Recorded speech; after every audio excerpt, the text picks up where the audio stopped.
Sir তো আমাকে বললো মন্দিরে বাজাবার জন্য।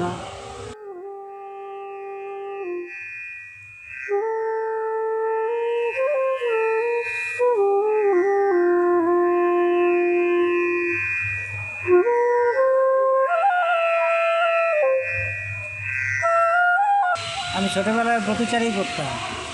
ব্রতচারী ওই ক্লাবে গিয়ে ওই পিটি করে, ব্যায়াম করে, তার সঙ্গে গান টান থাকে, তা সেখানে বাঁশি বাজানো হতো, পিগলু বাঁশি।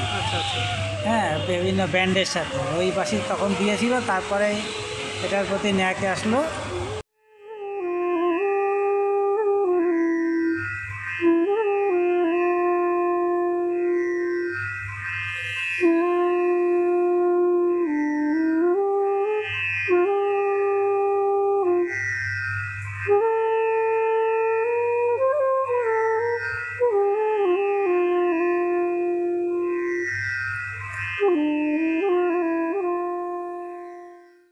হ্যাঁ, তারপরে আমি বড় গুরুর কাছেই আমি ভর্তি হয়ে গেছিলাম। হ্যাঁ, গুরুর কাছে আমি গিয়ে ভর্তি হয়েছি স্কুলে।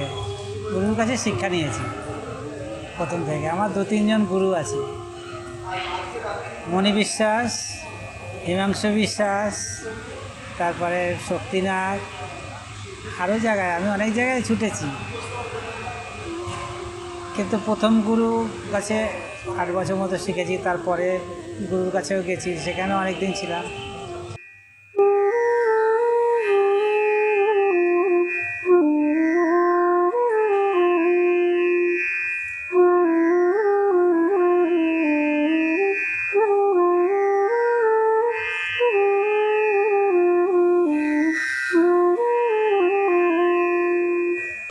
হ্যাঁ, আমি আশ্রমে বাজাই, প্রায় 20 বছর ধরে একটা আশ্রমে বাজাই, শ্রীগুরু আশ্রম, কালীগঞ্জ নাকতলায়।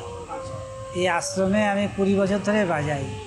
তা আমাকে যখন বললো মন্দিরে বাজানোর জন্য, আমি রাজি হয়ে গেলাম।